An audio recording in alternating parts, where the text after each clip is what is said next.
2026年5月30日，北京某国际机场候机大厅外，人群早早聚集，有人举着荧光棒，有人攥着手机，有人已经等了超过2个小时。他们在等一个人，赵今麦。但就在那天下午，一条消息悄悄在微博上流传开来，不是关于赵今麦穿了什么，也不是关于他在九寨沟拍了多少美照，而是一个没有任何证据支撑，却让整个粉丝圈瞬间沸腾的问题：宋威龙去接机了吗？就是这一句话，让那天的机场视频播放量在不到1个小时内突破了1000万。大家好，欢迎来到今天的节目。今天我们要聊的是一场关于赵今麦的quote返京事件quote，以及他背后那个让无数人都想不到的故事。说起赵今麦，很多人对他的第一印象可能还停留在那个清秀、灵气、眼神里藏着故事的小女孩。但你们不知道的是，2026年的赵今麦早就不是当年那个需要被quote发现quote的新人了。他出道以来，凭借一部又一部的作品，用实力一点一点打磨出属于自己的位置。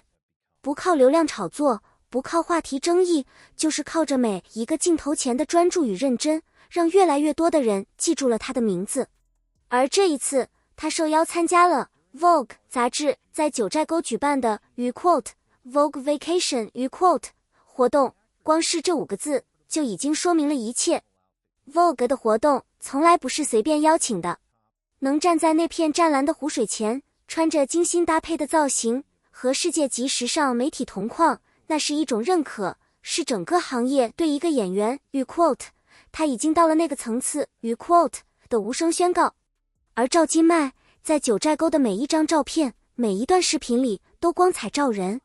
有人说他的气质变了，多了一种沉稳；有人说他的眼神变了，里面有了更多故事。但更多的人只是在评论区打了3个字：好美啊！就这样，他带着满满的行程，满满的掌声，踏上了返回北京的航班。然而，谁也没想到，真正的quote主角时刻quote是在他落地之后才开始的。5月30日下午，赵今麦出现在北京机场到达厅。那天的他没有盛装打扮，也没有前呼后拥的团队阵仗，一顶粉色棒球帽，白色上衣，灰色长裤，再加上一枚口罩，简单干净，但偏偏就是好看。他自己拉着一个大行李箱，一手挎着托特包，另一边还斜背了一个包，步伐稳稳当当，没有那种被人群包围时的慌乱，没有那种刻意维持形象的紧绷，就是很自然地走出来，然后听到有人喊他的名字，他停了下来，转身挥手笑了。那种笑不是表演出来的，是真实的，是一个在外面跑了几天，终于回到熟悉城市，听到有人在等自己的那种松了一口气的笑。粉丝们的镜头记录下了那一切。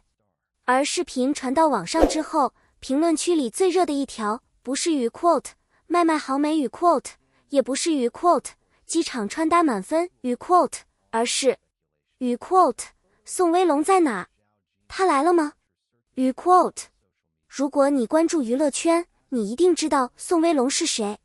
这个1997年出生的男演员，颜值、资历、人气3件事加在一起，早就让他成为了无数女性粉丝心目中的quote理想型quote代名词。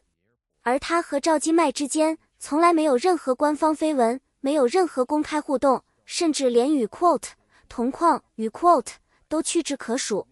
但这一点完全不妨碍粉丝们的想象力。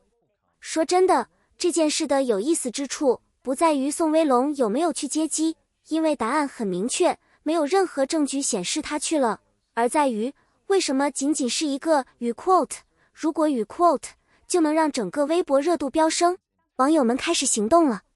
有人翻出2人近期的活动时间线，试图quote论证quote他们在同一座城市的可能性。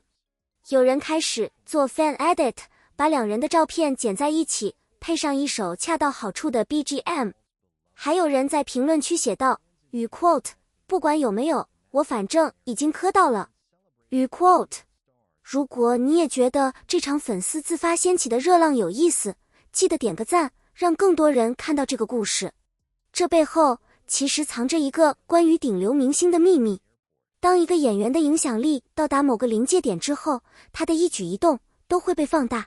不是因为他做了什么特别的事，而是因为人们已经太在乎他了，在乎到就算什么都没发生，也能从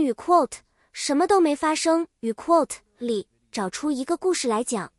这是一种特殊的魔力，不是所有明星都有的那种。赵今麦有，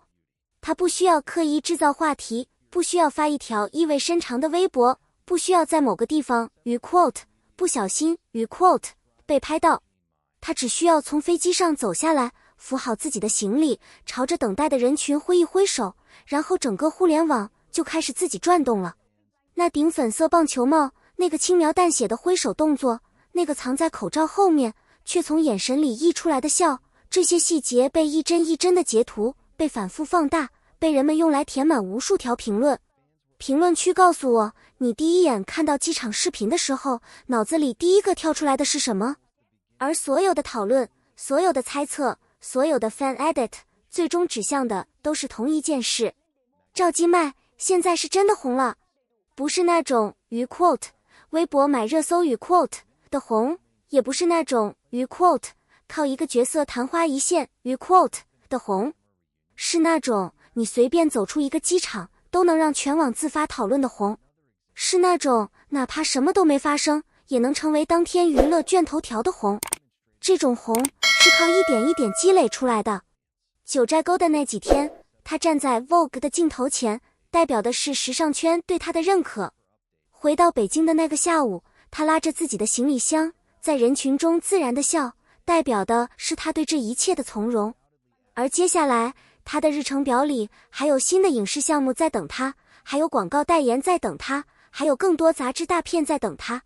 那些机会都是他用过去几年的努力一张一张攒来的入场券。所以宋威龙有没有去接机？说实话，这已经不重要了。重要的是，有无数人愿意在机场等他，有无数人愿意把他的每一帧都截下来反复看，有无数人愿意为了一个如果在评论区热闹的讨论上半天。这才是真正的答案。一个演员，当他的存在本身就能制造话题，当他的回归本身就能带动情绪，那他就不只是一个演员了，他成了一种现象。赵今麦正在成为这种现象。今天的故事就聊到这里。如果你也是赵今麦的粉丝，如果你也觉得他这次的机场状态美到炸，欢迎在评论区告诉我你最喜欢他哪个瞬间。喜欢今天内容的朋友，记得点赞关注，我们下期见。